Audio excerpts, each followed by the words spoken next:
Vamos abrir as nossas Bíblias, irmãos, no Evangelho de Mateus.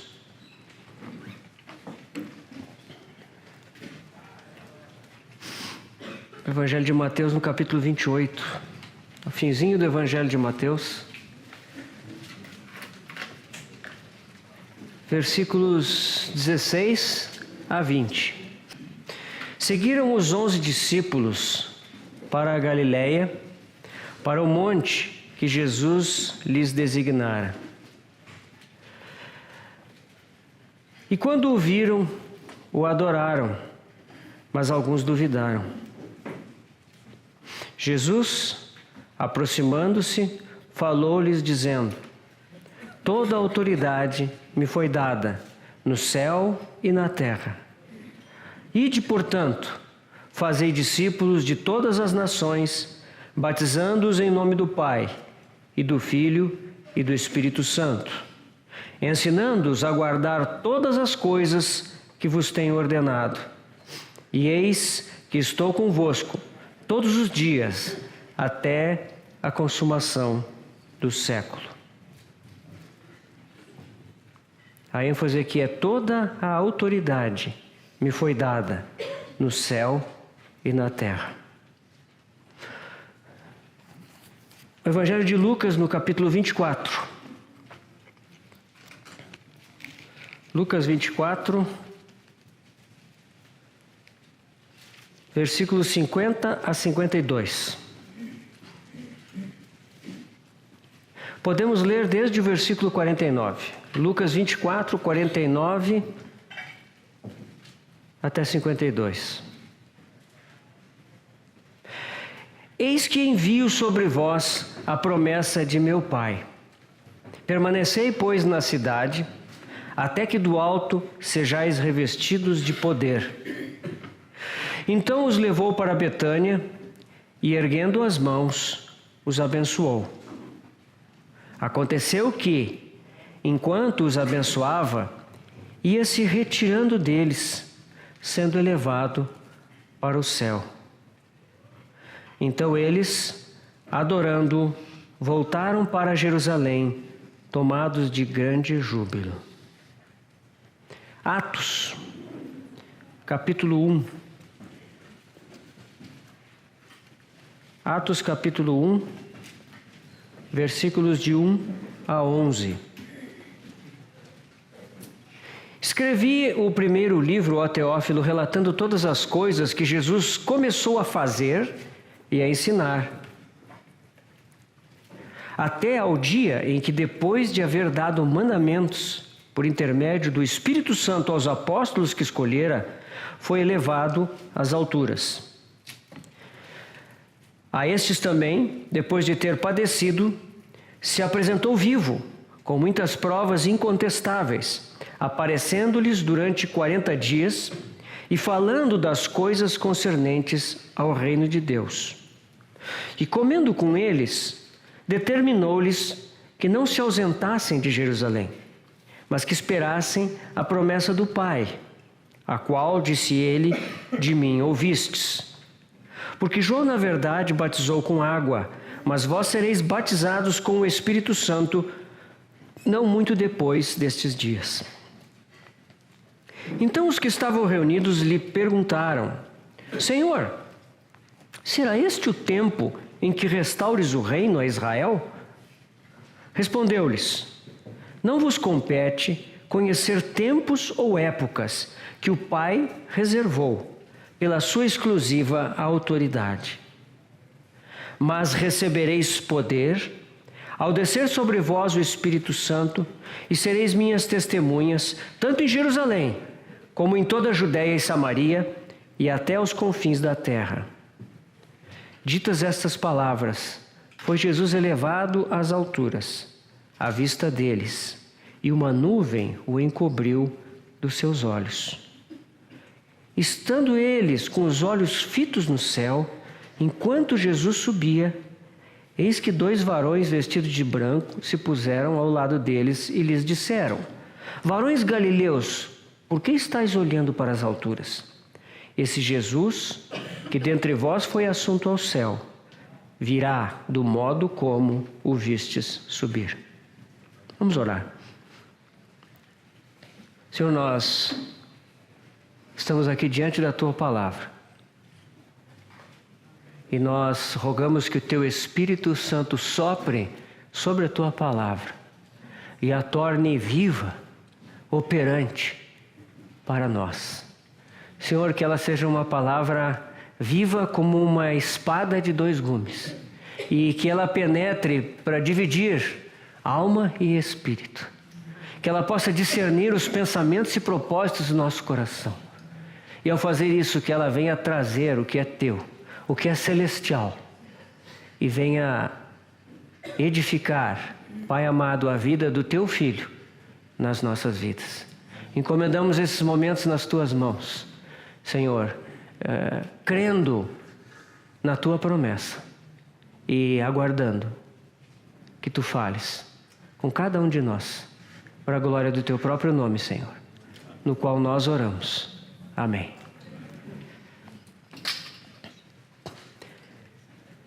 Chegamos ao 7º e último evento da vida do Senhor que nos propusemos a estudar juntos. Chegamos com a consciência, irmãos, que tocamos de forma tão superficial nesses assuntos imensos, insondáveis.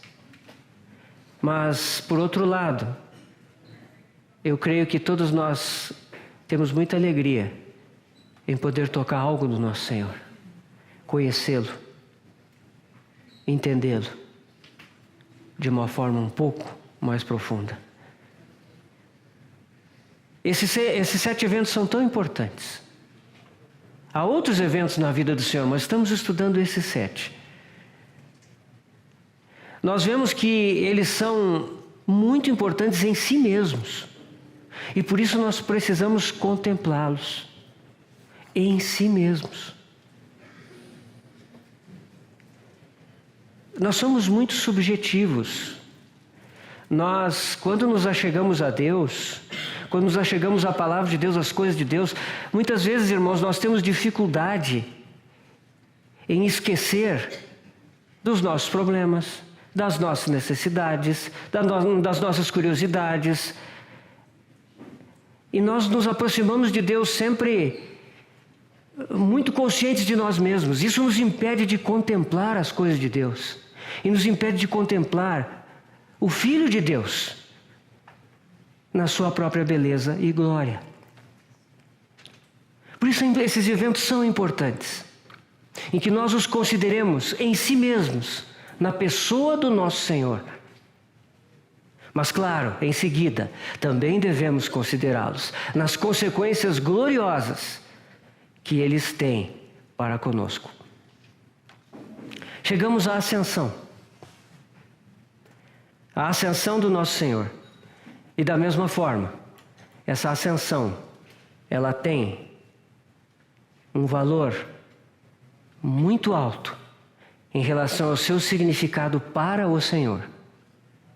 E ela também tem implicações muito importantes para conosco.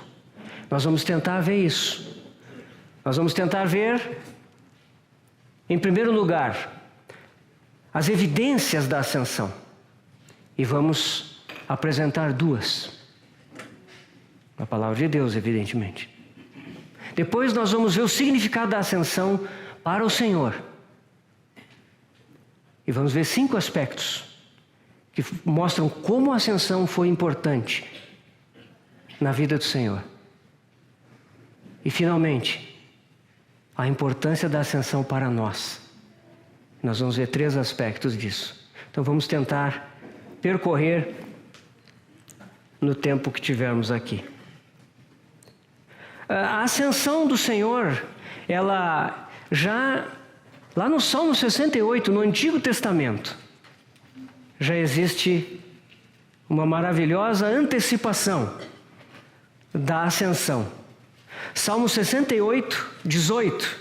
A palavra de Deus nos diz assim: subiste às alturas, levaste cativo o cativeiro, recebeste dons no homem, até mesmo para os rebeldes, para que o Senhor Deus habite no meio deles. O Senhor subiu às alturas, e o Salmo 68 já fala disso, da sua subida. O Senhor Jesus, ele também já havia falado aos seus discípulos antes do evento da ascensão, desde cedo no seu ministério, lá em João 6. João 6, versículo 62. O Senhor diz aos seus discípulos, após aquele discurso sobre o pão da vida, né?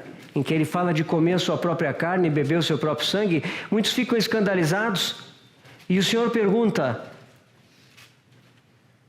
que será, pois, se virdes o Filho do Homem subir para o lugar onde primeiro estava? O Senhor tinha consciência de que ele voltaria ao lugar da onde ele viera.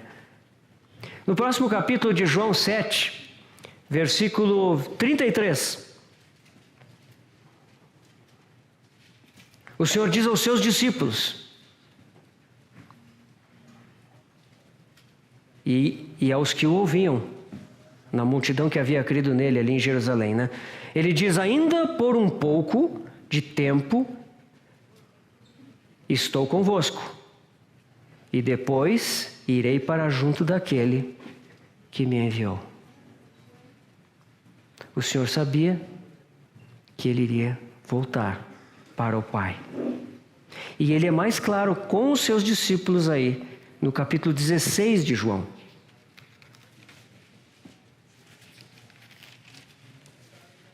Versículo 28. E aqui o Senhor é muito claro. João 16, 28. Vim do Pai e entrei no mundo. Todavia, deixo o mundo e vou para o Pai. Ascensão. Depois que o Senhor foi crucificado, ele esteve na sepultura por 3 dias. No terceiro dia, ele ressuscitou dentre os mortos. E esteve com os seus discípulos por 40 dias. E esse foi um período de transição. Nosso amado Senhor sabia que esse período era necessário para que os seus discípulos fossem encorajados, fortalecidos na fé. E por isso o Senhor permaneceu por 40 dias com eles, ensinando as coisas concernentes ao reino de Deus. Mas ele teria que voltar para o Pai. Nesse período ele estava na Galileia, lá em Mateus 28, nós lemos no início, é que ele diz aos seus discípulos: toda autoridade me foi dada no céu e na terra. E esse é o fundamento sobre o qual ele em seguida diz: portanto, ide e fazei discípulos de todas as nações, batizando-os em nome do Pai, do Filho e do Espírito Santo. E eis que estou convosco todos os dias até a consumação do século. Esse encargo que o Senhor nos passa é baseado nessa nova posição que ele vai receber na sua ascensão. Toda a autoridade me foi dada no céu e na terra. Era absolutamente justo que aquele que havia se esvaziado, aquele que havia realizado completamente toda a obra que o Pai lhe confiara, retornasse agora ao céu, como homem na glória. Isso é a consequência natural. O mundo aqui não era mais um lugar adequado para o Senhor. uma vez que ele havia ressuscitado em corpo glorificado, em corpo de glória. O retorno do Senhor, irmãos, é muito importante. O retorno do Senhor ao céu é a consumação de toda a sua obra. E sem esse retorno, a sua obra seria incompleta.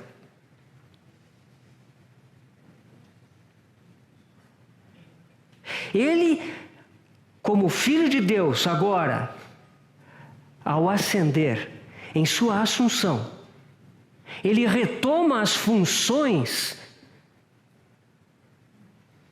no trono de Deus que ele já tinha antes da sua encarnação. A Trindade está novamente completa.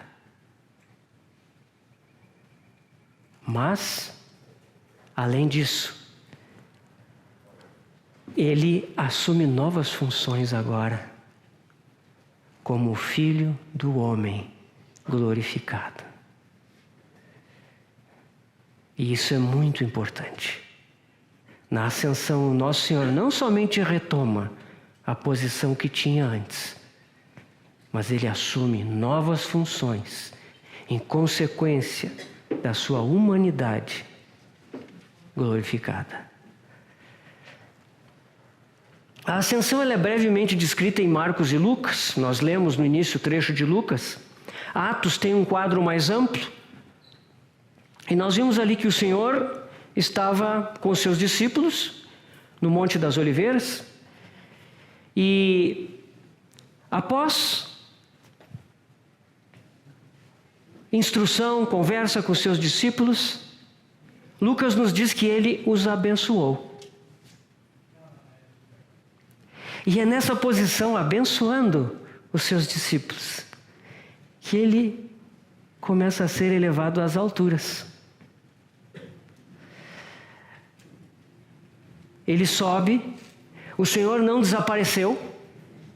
Isso não foi que nem a cena dos 2 discípulos de Emaús, né? Que o Senhor partiu o pão lá, né? E desapareceu. Não. Aqui o Senhor subiu lentamente, para que os seus discípulos vissem. Assim como o nosso irmão Luiz falou, né, que o túmulo, a pedra foi rolada, não por causa do Senhor, mas por nossa causa, por causa dos discípulos. Aqui também, o Senhor sobe lentamente, para que os seus discípulos vejam a sua ascensão e possam ver ele subindo, até que a nuvem o toma.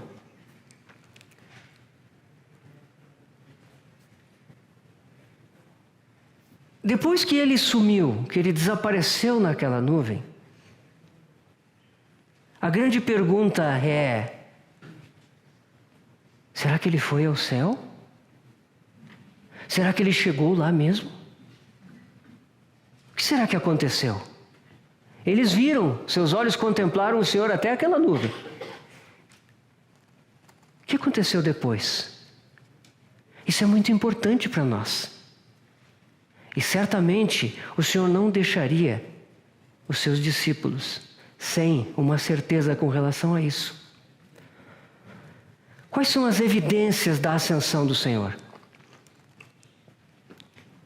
A primeira, meus irmãos, se dá pela descida do Espírito Santo. O Senhor disse que eles esperassem até que fossem revestidos de poder. O Senhor havia falado da promessa do Pai. Ele falou em Lucas 24, para que eles aguardassem a promessa do Pai, que de mim ouvistes. Aonde o Senhor havia falado essa promessa? Lá em João 14, 15, 16. Ele fala que eu enviarei da parte do Pai o Espírito Santo. Eles aguardaram 10 dias. Haviam se passado 40. Agora mais 10 dias, chegamos no Pentecostes. 50 dias após a Páscoa.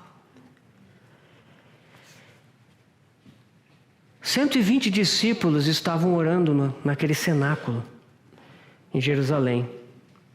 Então veio sobre eles o Espírito Santo e eles foram batizados em um só corpo.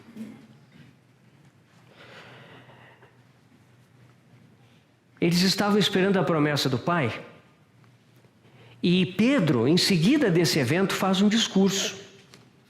Esse discurso de Pedro tem sido bastante referido aqui por todos nós. Atos 2, 32, 33.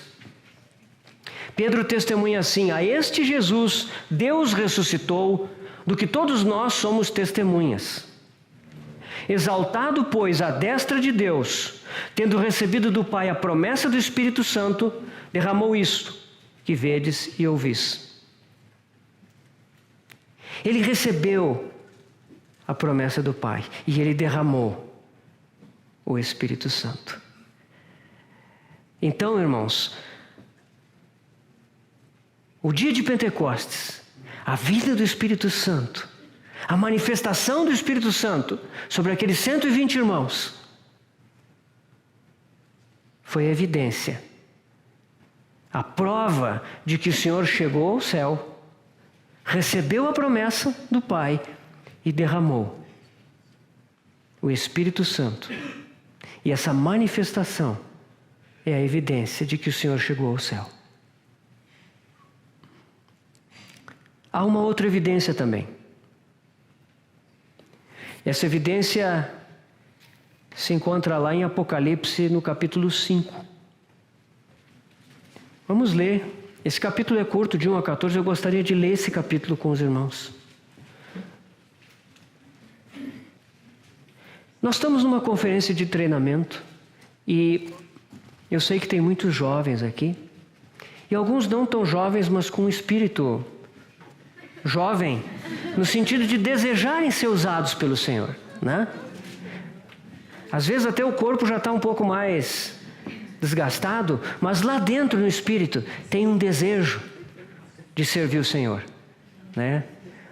O Mário gosta de Caleb, né? E o Caleb para mim também é um personagem muito interessante, porque o Caleb tinha 80 anos e ele chegou na Terra Prometida e ele não ficou murmurando: agora eu sou velho, eu tive que ficar 40 anos por causa desse pessoal aí. Que nada. Ele entrou na terra e disse: olha, eu estou agora como era quando jovem. Me dá essa montanha. Né?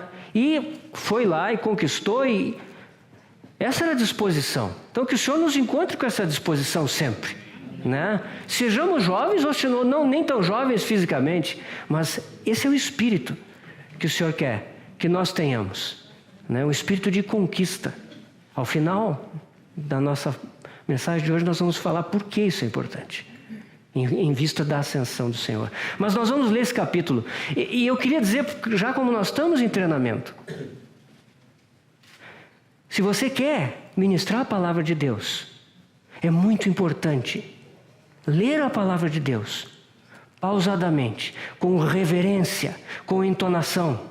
E talvez, irmãos, a melhor parte, a parte mais preciosa do ministério da palavra é ler a palavra de Deus, apresentar a palavra de Deus de forma adequada. O Espírito Santo se compraz em tomar essa palavra e falar através dela. Claro que nós devemos ser usados para explicar, para expandir, para ilustrar, sim. Mas lembre-se disso. Você que quer ministrar a palavra de Deus, você que já está ministrando a palavra de Deus, leia a palavra de Deus com reverência. Ela é a palavra eterna de Deus. Então vamos ler. Apocalipse 5. É uma cena celestial, muito importante para nós compreendermos a ascensão do Senhor. João foi levado aqui em visão, né? Uma porta foi aberta no céu e uma voz disse para ele: sobe para aqui. E ele subiu. E lá ele viu essa cena. E nós vamos ler a partir do 5:1. Vi na mão direita daquele que estava sentado no trono um livro, escrito por dentro e por fora, de todo selado com 7 selos. Vi também um anjo forte que proclamava em grande voz: quem é digno de abrir o livro e de lhe desatar os selos? Ora, nem no céu, nem sobre a terra, nem debaixo da terra, ninguém podia abrir o livro, nem mesmo olhar para ele.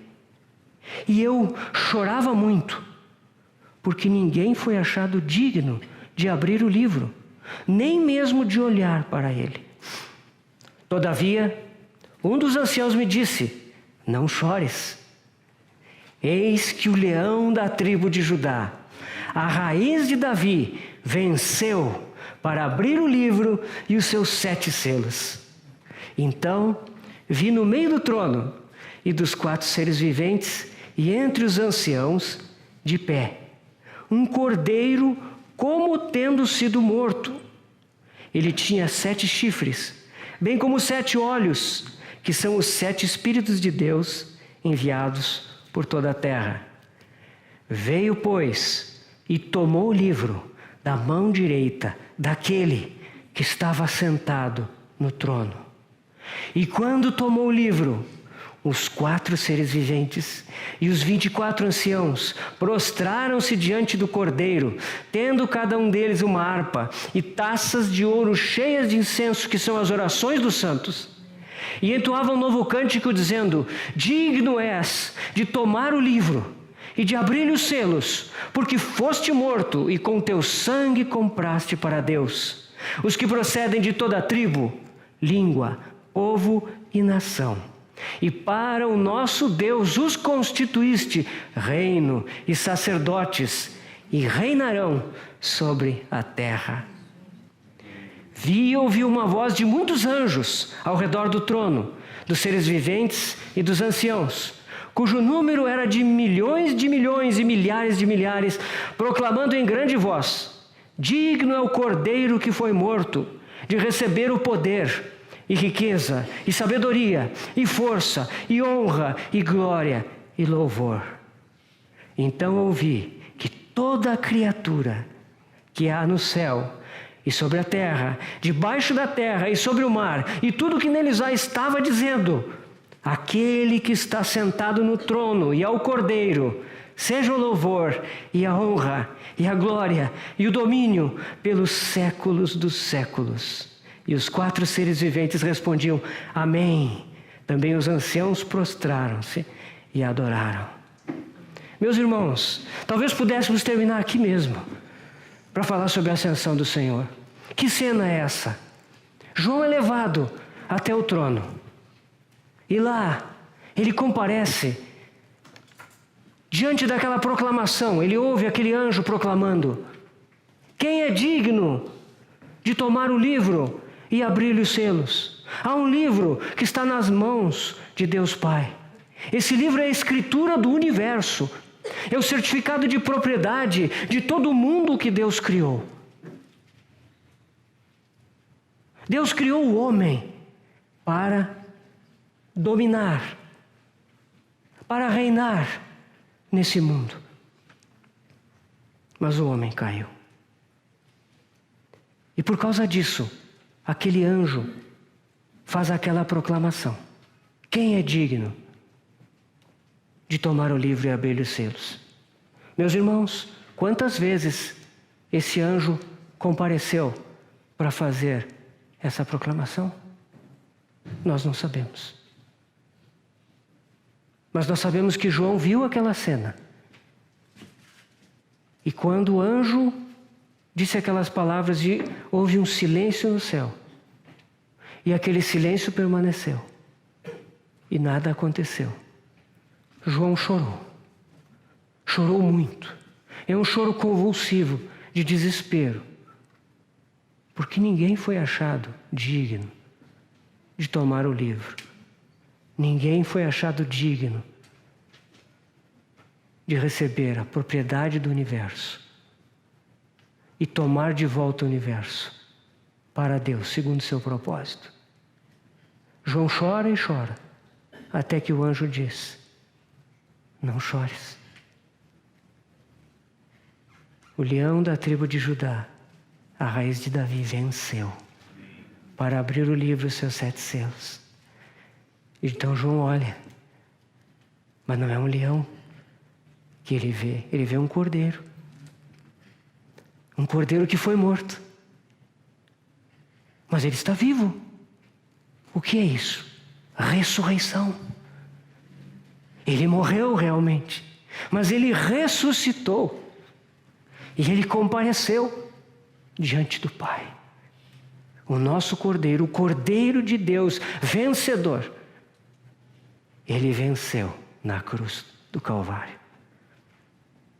Deus tem agora o seu homem perfeito. E ele estende a sua mão e recebe o livro das mãos do Pai. E quando ele recebe o livro, o céu irrompe em adoração. Há como que uma grande explosão de louvor e adoração. Ela começa no centro do trono, com os 4 seres viventes e os 24 anciãos, que cantam aquele primeiro cântico: digno és de tomar o livro e de abrir os selos, porque foste morto, e com teu sangue compraste para Deus os que procedem de toda tribo, língua, povo e nação. E para o nosso Deus os constituíste reino e sacerdotes, e reinarão sobre a terra. Esse é o cântico dos 4 seres viventes e dos 24 anciãos que se prostram diante do Cordeiro. Em seguida, muitos anjos, milhões e milhões e milhares de anjos, toda a milícia celestial, irrompe em cântico. Digno é o Cordeiro que foi morto, de receber o poder, e riqueza, e sabedoria, e força, e honra, e glória, e louvor. Então se segue que toda criatura que há no céu e sobre a terra, debaixo da terra e sobre o mar, e tudo que neles há, estava dizendo: aquele que está sentado no trono e ao Cordeiro, seja o louvor, e a honra, e a glória, e o domínio, pelos séculos dos séculos. Essa é a cena celestial. Meus irmãos, que cena! Às vezes a gente vê na televisão, um grande estádio de futebol com milhares de pessoas comemorando que o seu time venceu, e aquele barulho ensurdecedor. Meus irmãos, como será essa cena? Como terá sido? Como será esse louvor constante que acontece no céu? Um dia nós vamos participar disso. Meus irmãos, hoje nós temos a oportunidade de participar em adoração na igreja do Senhor, juntos. É apenas uma pequena amostra, é apenas algo tão minúsculo, mas um dia nós estaremos junto com a milícia celestial, com toda a criação, adorando ao nosso Deus e ao Cordeiro que foi morto. Gloriosa cena, essa é a ascensão do nosso Senhor. Ele voltou para a sua glória. Meus irmãos, que bênção que João, ele viu o Senhor subir naquela nuvem. Aqui já se passam cerca de 60 anos, talvez mais, que ele tinha visto aquela cena. Já passava muito tempo. Ele tinha visto o Senhor sumir naquela nuvem. Agora, ele era o último dos discípulos do Senhor. Todos já estavam com o Senhor. Então, o Senhor o leva até essa cena, e ele pode contemplar a glória da ascensão do nosso Senhor Jesus. Ele venceu, e ele está hoje na glória dos céus, à destra do Pai. Essas são as evidências da ascensão do Senhor. Qual é o significado da ascensão para o próprio Senhor?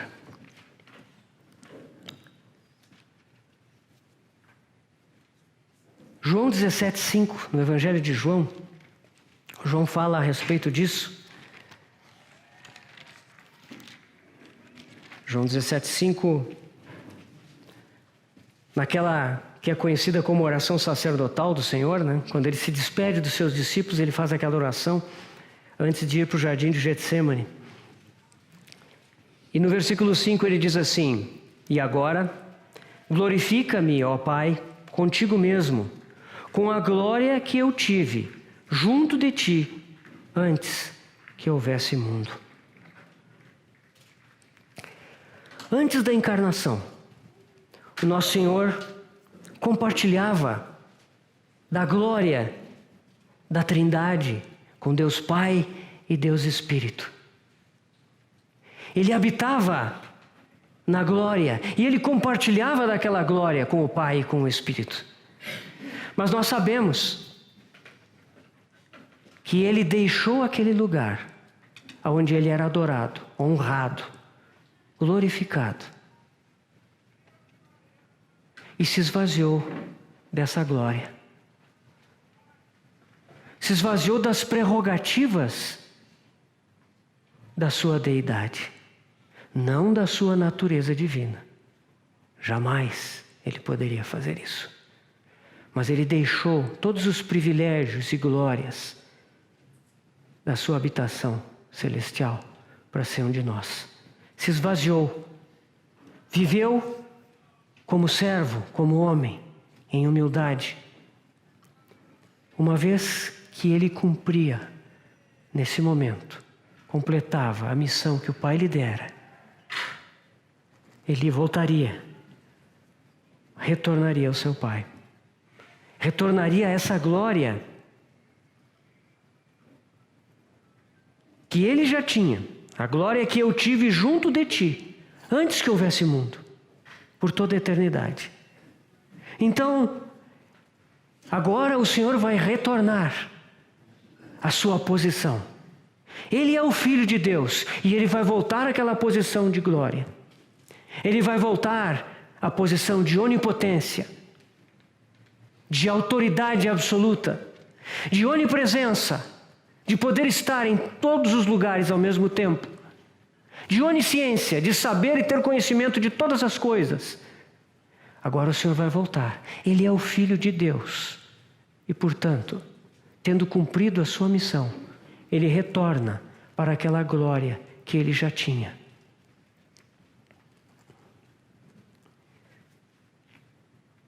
Mas o Senhor também retorna, na verdade não retorna, ele entra numa outra glória que ele não tinha antes. A glória como filho do homem. O nosso Senhor levou a sua humanidade perfeita para o céu. Ele nunca tinha sido homem, mas agora ele é o homem na glória. Irmãos, Deus criou o homem à sua imagem, à sua semelhança. Deus criou o homem com uma nobreza de propósito muito grande. Deus criou o homem para dominar, para sujeitar a terra, para multiplicar-se e encher a terra, dominar, reinar em nome do Rei. Esse é um chamamento no qual há glória. Essa é a nobreza do chamamento do homem. Mas o homem pecou. O homem caiu. E quando o homem caiu, o homem entregou essa posição para o usurpador, Satanás. E por causa disso, em vez de encher a terra e dominá-la, conquistá-la e sujeitá-la para Deus, nós hoje vemos um mundo que jaz no maligno, por causa da queda do homem. No entanto, esse homem fracassado, que não tinha mais como recuperar aquela sua posição, ele agora vê que Deus enviou ao mundo o seu Filho como segundo homem. Aquele homem, inicialmente criado, fracassou. E o nosso Senhor, como já foi falado aqui, Ele é o último Adão e o segundo homem. Ele encerra com Adão e Ele introduz uma nova criação, uma nova humanidade. Ele veio a esse mundo, Ele viveu em perfeita obediência ao Pai, como homem. Ele agradou ao Pai continuamente. Ele fez sempre o que agradava ao Pai. Ele nunca se rebelou, nunca se achou nele pecado e iniquidade. Ele foi o Cordeiro de Deus, perfeito e sem mácula, que pôde ir até aquela cruz e pagar o preço muito alto da nossa redenção. Por causa disso, Ele foi glorificado como homem. João 17, o mesmo capítulo que nós estávamos vendo. Nós vemos no versículo 5 que o Senhor fala da glória que já tinha, que eu tive junto de ti, antes que houvesse mundo. Essa glória o Senhor já tinha. Mas o versículo 24. Pai, a minha vontade é que onde eu estou estejam também comigo os que me deste, para que vejam a minha glória que me conferiste, porque me amaste antes da fundação do mundo. Essa glória aqui é uma glória que foi conferida ao Senhor. É uma glória que lhe foi dada. Essa é uma glória diferente daquela glória que ele tinha antes da fundação do mundo. E que com muita justeza ele recebe de volta na sua ascensão. Mas ele, mais do que aquela glória, agora ele tem outra glória. A glória como filho do homem, como homem perfeito, como aquele homem que cresceu de forma perfeita diante de Deus. E lá no Monte da Transfiguração foi glorificado. Porque a sua vida humana se tornou completamente compatível com o céu. Então, meus irmãos, quando o Senhor desceu do céu e encarnou, Ele deixou uma glória. Mas agora, quando Ele ascende aos céus, em retorno ao seu Pai, Ele tem uma glória dupla, como Filho de Deus e Filho do homem. Essa é a ascensão do nosso Senhor. Ele levou a sua humanidade para o céu. E isso é motivo de grande alegria para nós, seres humanos. Que um dia vamos encontrar com Ele no céu.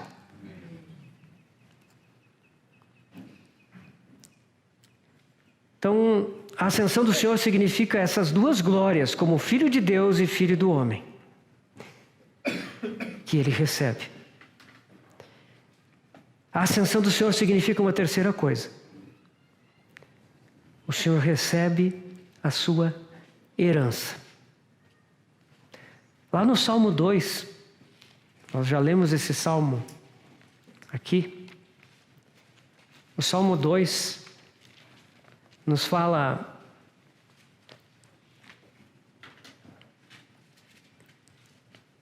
a respeito do ungido de Deus e o seu reinado. Salmo 2:6.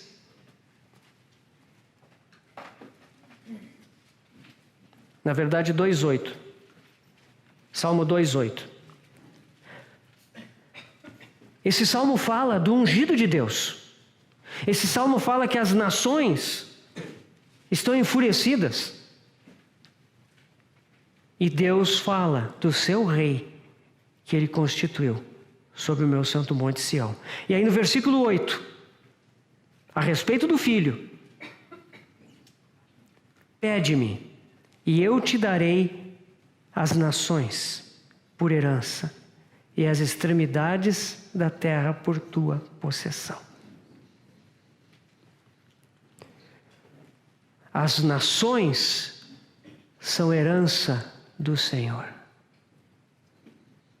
O Senhor sabia bem disso, quando Ele negou aquela oferta de Satanás na tentação. As nações da terra são sua herança. As extremidades da terra são sua possessão. Na sua ascensão, naquela cena que nós vimos em Apocalipse 5, o Senhor recebe. Ele pede, ele cumpre esse salmo aqui nesse aspecto. Ele pede e recebe o livro, a escritura do universo todo. Hebreus 1,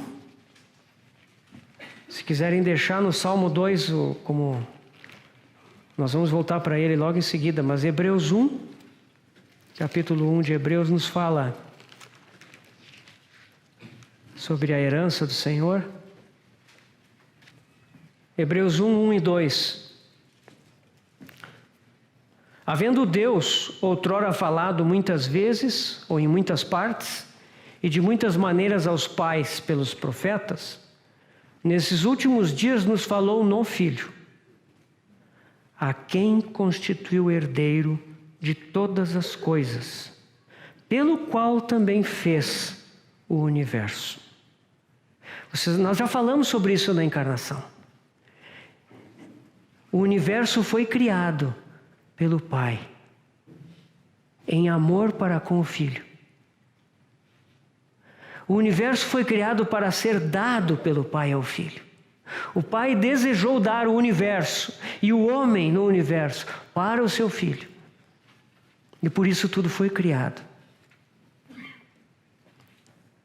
Já falamos que Satanás usurpou essa herança por causa do nosso pecado. Ele invadiu a terra, ele se tornou um poceiro. Não é dele, mas ele tomou conta. Veio o Senhor Jesus. E por meio da obra de redenção, Colossenses 1:20 nos diz que ele reconciliou consigo mesmo todas as coisas. Por causa disso, ele aqui recebe a sua herança. Satanás está aí. O mundo jaz no maligno. Parece que ele é o dono, né? Mas ele não tem escritura. Ele não tem escritura. Quem tem escritura é o Senhor. Ele está abrindo selos. Ele está retomando todo esse universo para o Pai. Às vezes nós olhamos para esse mundo e nós ficamos assustados com as coisas que estão acontecendo. E com razão. Nós vivemos dias de muita iniquidade. Mas, irmãos, contemplemos a ascensão do nosso Senhor. Amém. Contemplemos Apocalipse capítulo 5. Vejamos Ele no trono, glorificado, abrindo o livro, de posse da escritura do universo, e tomando posse de tudo o que é seu. Meus irmãos, se os nossos olhos estiverem no lugar errado, nós não vamos ver o que Ele está fazendo hoje. E nós vamos perder aquela hora em que tudo vai estar pronto e Ele vai nos levar daqui. Às vezes a gente fica esperando coisas externas. Fica esperando que a igreja apareça. Fica esperando que as nossas vidas se manifestem. Que todos vejam. Meus irmãos, cuidado. Ele está completando a sua obra. 2000 anos se passaram. Vocês acham que o Senhor está sentado do lado do Pai com o livro fechado? Não. Os selos estão sendo abertos. Nós não sabemos, não podemos entrar nisso agora, mas em breve Ele vai completar a sua obra. E quando Ele completar, o que vai restar são juízos sobre esse mundo, antes que Ele venha estabelecer o seu reino nessa terra. O nosso Senhor já recebeu a sua herança, está abrindo os selos, está fazendo a obra de resgate de toda a terra para a vontade do Pai.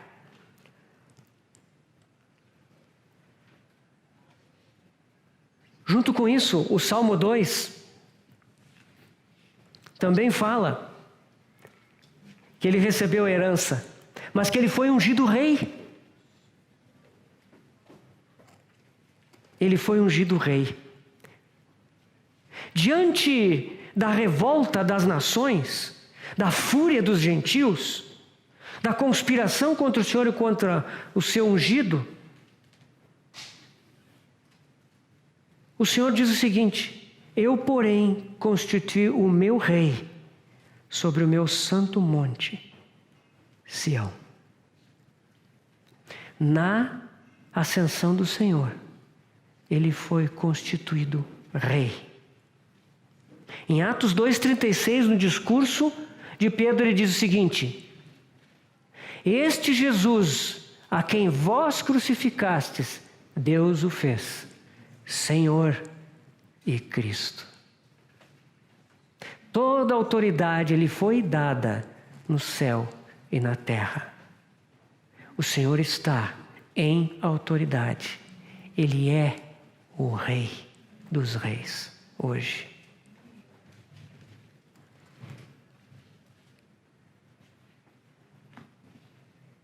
Irmãos, essa questão, nós vemos lá em Apocalipse 5, o Senhor recebendo aquele livro, nós podemos pensar que isso é futuro, isso vai acontecer. Meus irmãos, isso é a ascensão do Senhor. O nosso Senhor já está reinando. O nosso Senhor já está em autoridade. Isso já é presente. Ele reina. A que horas nós estamos da noite? O amanhecer está muito próximo. Então, o Senhor Jesus foi glorificado como Filho de Deus com a glória que ele já tinha. O Senhor Jesus foi glorificado como Filho do homem com a glória que ele recebeu do Pai, como homem perfeito, ao realizar a sua obra. O Senhor Jesus recebeu a sua herança, a propriedade do universo. O Senhor Jesus foi ungido rei em Sião, no céu. Além disso, o Senhor foi ungido sumo sacerdote celestial. Hebreus 5, 7 a 10.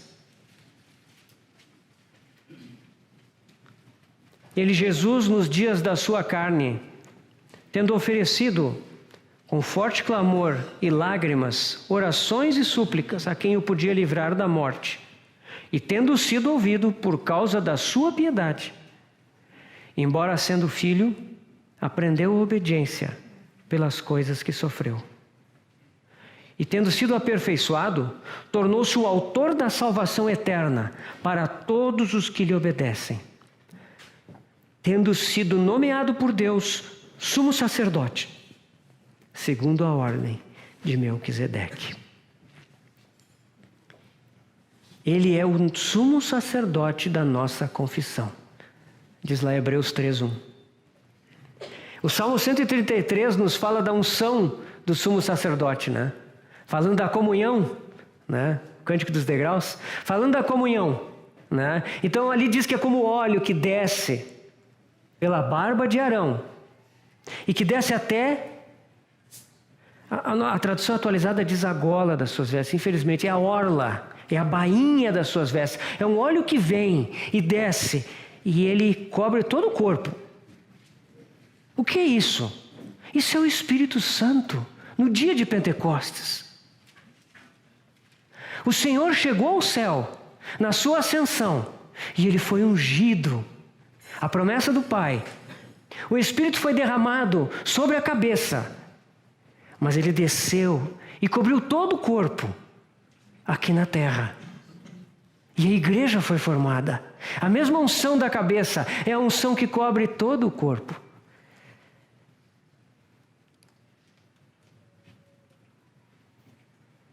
Ele é o sumo sacerdote que foi ungido. E essa unção formou o corpo de Cristo. Maravilhoso, o corpo de Cristo por meio do qual o Senhor Jesus continua, como diz lá em Atos 1:1, continua a fazer e a ensinar. Atos 1:1 diz que ele começou a fazer e ensinar quando estava na terra. Mas a consequência no livro de Atos é que ele continua, por meio da sua igreja, o seu corpo. Então, esses são os 5 aspectos do que a ascensão significa para o nosso Senhor. O que a ascensão significa para nós? Algumas coisas se repetem, mas é importante ver a consequência para nós, né, irmãos? A ascensão marcou o tempo da descida do Espírito Santo. Se nós olharmos ali em João, capítulos 14, 15 e 16, nós vamos ver que em 5 ocasiões o Senhor fala sobre o fato de que Ele enviaria o Espírito Santo. Tá? São 5 ocasiões, não temos tempo para ver todas elas, mas o Senhor ali, ele se refere a isso, né? A primeira delas é no capítulo 14, 16 e 17, quando ele diz: "E eu rogarei ao Pai, e Ele vos dará outro Consolador, a fim de que esteja para sempre convosco. O Espírito da verdade, que o mundo não pode receber, porque não o vê, nem o conhece. Vós o conheceis, porque Ele habita convosco, e estará em vós." Enquanto o Senhor Jesus estava aqui na terra, meus irmãos, Ele estava com os seus discípulos. Mas com a vinda do Espírito Santo, mais do que isso, Ele pode estar em nós. Ele vem habitar em nós pelo Espírito Santo. Essa é a promessa. A vinda do Espírito Santo. Com a vinda do Espírito Santo, nós podemos experimentar a vida de Cristo em nós. Meus irmãos, muitas vezes nós pensamos que a salvação é apenas o perdão dos pecados. Glorioso perdão dos pecados que nós recebemos. Pecados passados, presentes e futuros. Que maravilha! O sangue está sempre à nossa disposição.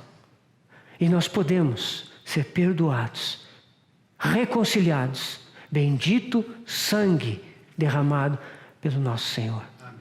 Mas, meus irmãos, não é somente isso. Ele nos deu vida. Vida eterna. Não é apenas uma vida que não termina, indefinida para sempre. É uma vida agora, a sua vida. Uma vida maravilhosa, celestial, que vem habitar em nós. O Espírito Santo vem trazer essa realidade. E o Senhor foi muito claro. No capítulo 16 ele diz assim, 16, 7. "Mas eu vos digo a verdade, convém-vos que eu vá. Porque se eu não for, o Consolador não virá para vós outros. Se porém eu for, eu vos enviarei."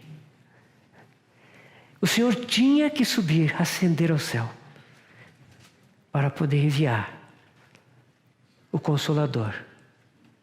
Para que Ele não estivesse mais apenas conosco, mas para que Ele estivesse em nós. Essa vida do Espírito, essa experiência. O Senhor Jesus, quando fala com a mulher samaritana, Ele diz para ela que aquele que beber da água que eu lhe der, esse terá nele uma fonte a jorrar para a vida eterna. Aquela mulher estava buscando água, um jarro de água, num poço profundo. Poço profundo porque ela tinha que percorrer escadas, até chegar lá embaixo com o seu jarro, encher e trazer de volta. O Senhor diz: se tu beberes a água que eu lhe der, tu terás em ti mesmo uma fonte que jorra para a vida eterna. Essa é a experiência do Espírito Santo, da vida do Senhor em nós. Em João 7, o Senhor diz, em Jerusalém, quem crer em mim, João 7, 38, quem crer em mim, como diz a Escritura,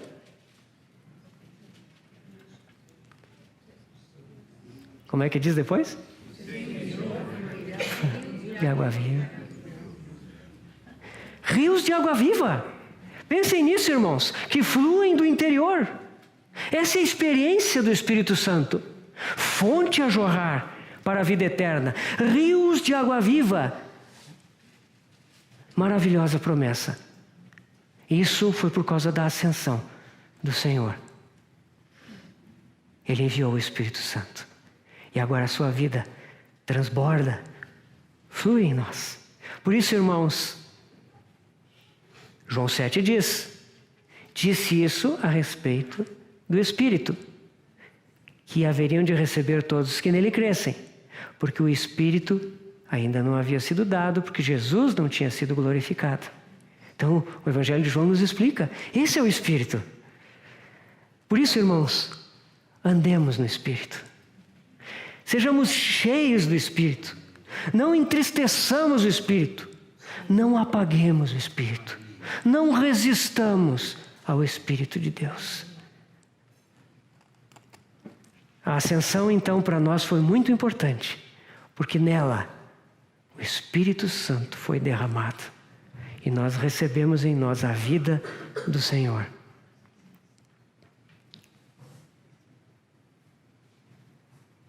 Na ascensão do Senhor, também, Ele se tornou o nosso sumo sacerdote. Já vimos agora, quando vimos aqueles 5 aspectos do significado da ascensão para o Senhor, que esse foi um deles, né? Ele foi ungido sumo sacerdote. Agora nós queremos olhar esse sumo sacerdócio em termos de que ele é um ministério a nosso favor. O nosso Senhor exerce esse sumo sacerdócio no céu a nosso favor. Hebreus 3:1 diz que ele é apóstolo e sumo sacerdote da nossa confissão. Está lá em Hebreus 3:1.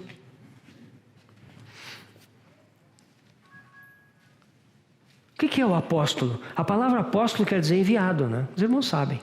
O significado de apóstolo é alguém que foi enviado. O nosso Senhor Jesus, ele foi enviado.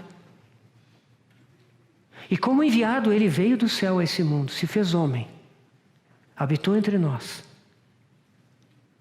realizou a obra do Pai, foi até aquela cruz. E ali nós fomos redimidos.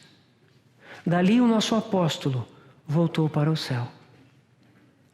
Essa é a obra do apóstolo. Hebreus trata muito pouco disso. Capítulos 1 e 2 falam disso.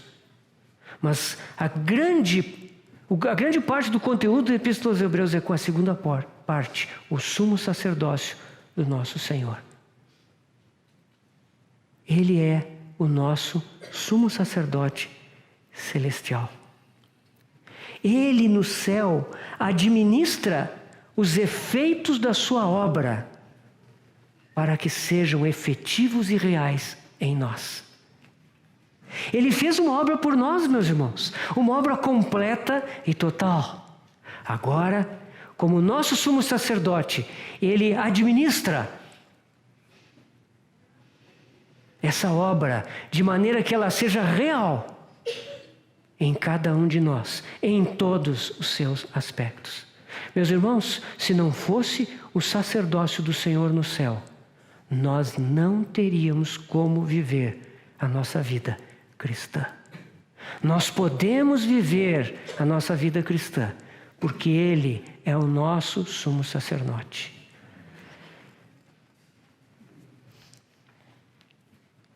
Hebreus 2, 17 e 18 nos diz que Ele pode socorrer os que são tentados.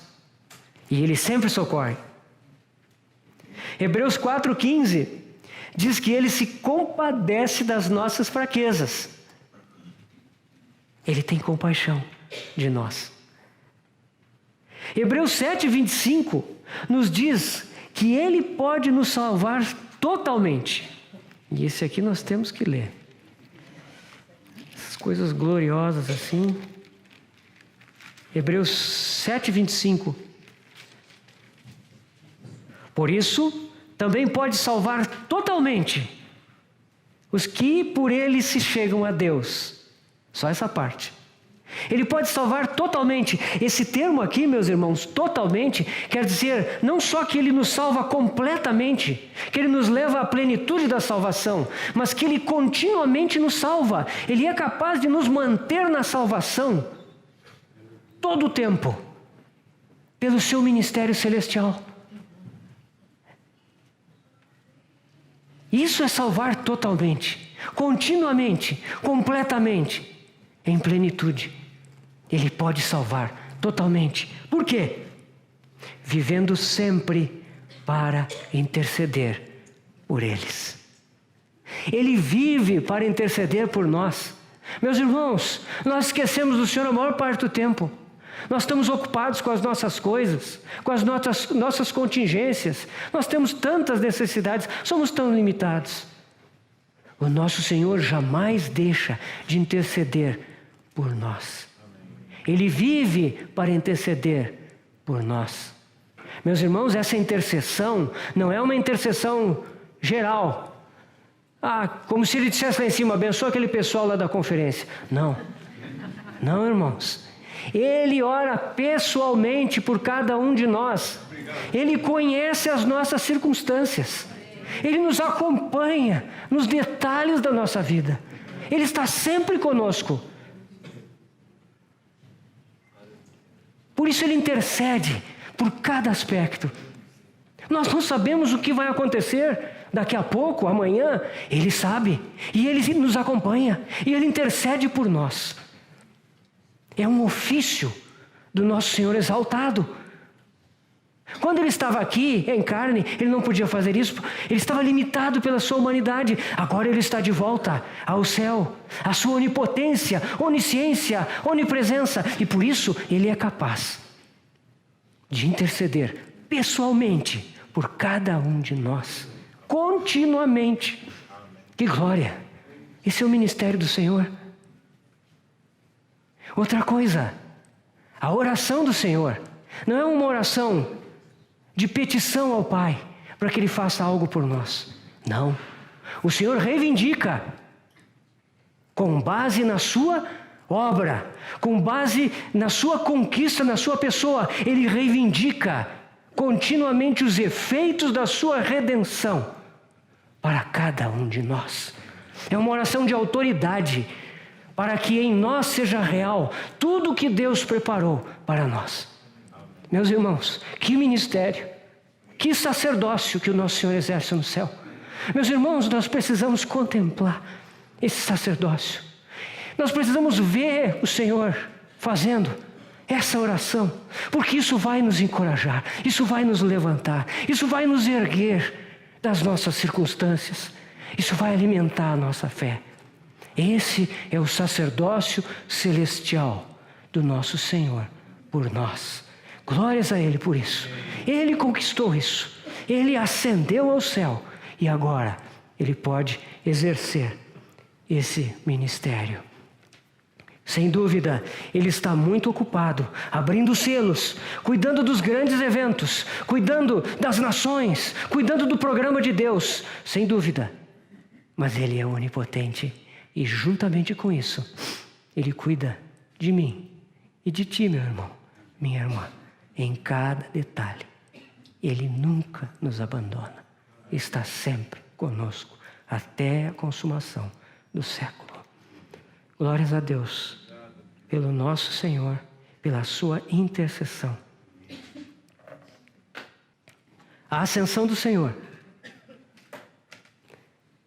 para nós, além de ser a descida do Espírito Santo, a gloriosa descida do Espírito Santo, para que a vida do Senhor esteja em nós, além de ser a inauguração do sumo sacerdócio do nosso Senhor a nosso favor, a ascensão do Senhor para nós também é A nossa própria ascensão. Se Hebreus é a epístola do sumo sacerdócio de Cristo, Efésios é a epístola da nossa ascensão. Efésios 2, versículos de 4 a 7.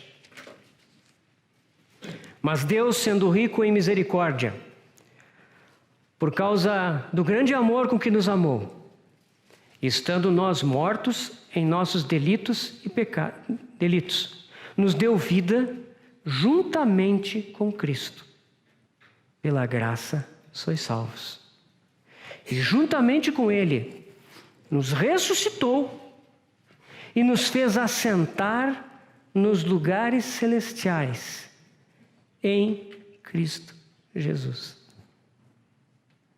Meus irmãos, sim, um dia nós seremos glorificados, transformados e levados à presença do Senhor. Glorioso dia será esse.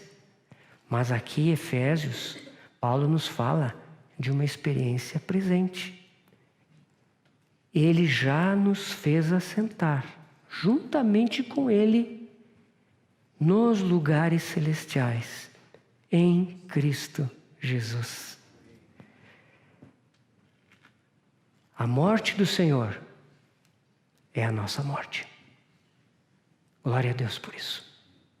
A ressurreição do Senhor é a nossa ressurreição. Glória a Deus por isso. A ascensão do Senhor é a nossa ascensão. Glórias a Deus por isso também. Fomos justificados, levantados dos mortos. Mas será que temos experimentado esse estar assentados com Ele nas regiões celestiais? Espiritualmente, irmãos, nós já fomos colocados lá. Efésios 1:3, capítulo 1, versículo 3. Bendito o Deus e Pai de nosso Senhor Jesus Cristo, que nos tem abençoado com toda sorte de bênção espiritual nas regiões celestiais em Cristo. Meus irmãos, existem bênçãos espirituais para nós, mas elas estão nas regiões celestiais e nós precisamos estar lá para desfrutar dessas bênçãos. As regiões celestiais, elas representam a realidade. As coisas do mundo visível e sensível que nos cercam, nos tocam, que atraem os nossos olhos, nossas mãos, o curso da nossa vida, essas coisas concretas, elas são apenas uma sombra. A realidade está nas regiões celestiais. Nas regiões celestiais nós vamos ver que há uma batalha. E o capítulo 6 de Efésios trata disso. Porque a nossa luta não é contra carne e sangue, mas com principados e potestades, contra os dominadores deste mundo tenebroso, contra as forças espirituais do mal nas regiões celestes. Por isso precisamos da armadura de Deus. A verdadeira luta está na esfera espiritual. Lá ocorre uma verdadeira batalha. Irmãos, o Senhor Jesus, no Evangelho de Mateus, nos ensinou algumas coisas. Ele nos ensinou a orar. Está lá no capítulo 6, no Sermão do Monte. E uma das coisas que Ele nos ensina a fazer, né, na oração é dizer assim: faça-se a tua vontade, assim na terra como no céu. O que é isso? É uma oração que traz do céu para a terra. Trazer o céu para a terra.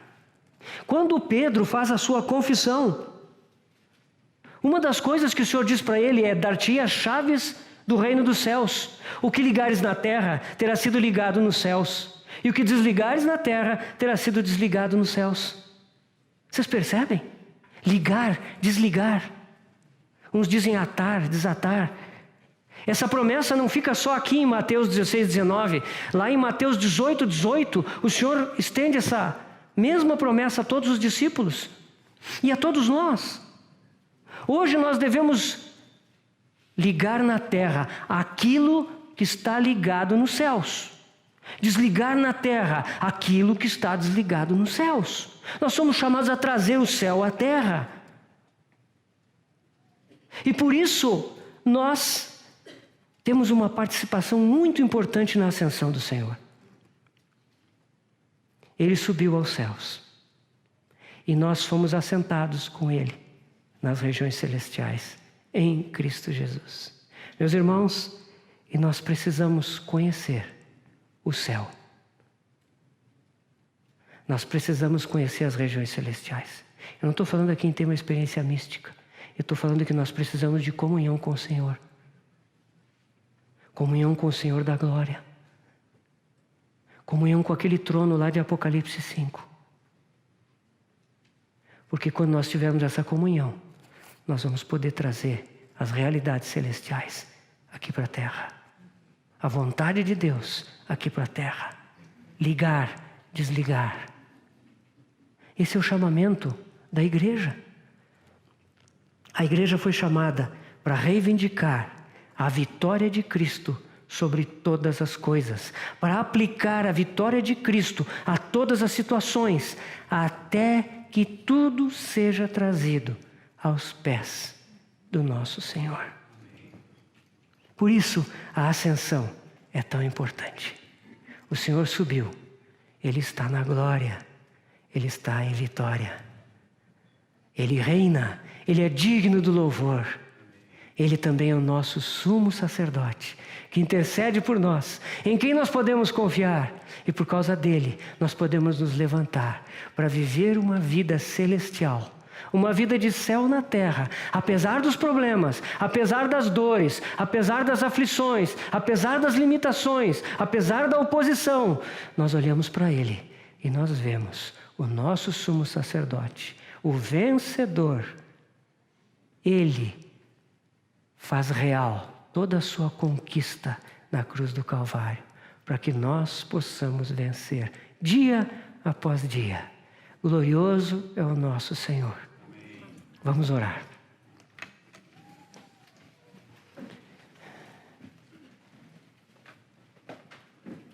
Bendizemos o teu nome. O que dizer, Senhor, diante da tua ascensão? Se não dizer, Senhor, que tu és digno de louvor. Nos prostramos diante de ti, Senhor. Adoramos o teu nome. Cordeiro de Deus entronizado, vem reinar sobre nós. Vem completar a tua obra, Cordeiro de Deus. Nosso precioso sumo sacerdote, que se compadece das nossas fraquezas, que sabe nos socorrer. Ó Senhor, completa a tua obra, atavia a tua noiva e vem reinar. Te desejamos, te adoramos. Obrigado por tua obra completa. Obrigado por vires em carne, te esvaziares. Obrigado por suportares a cruz. Graças a Deus por tua ressurreição, por tua ascensão. Ó bendito Senhor, enche os nossos corações e leva-nos a andar contigo, Senhor. De modo que o Pai possa dizer dos teus filhos, vendo a ti nas nossas vidas, possa dizer: estes são os meus filhos amados, em quem eu acho todo o meu prazer. Que isso possa ser real para nós. Nós te pedimos e te agradecemos, ó Pai, no nome do Senhor Jesus. Amém.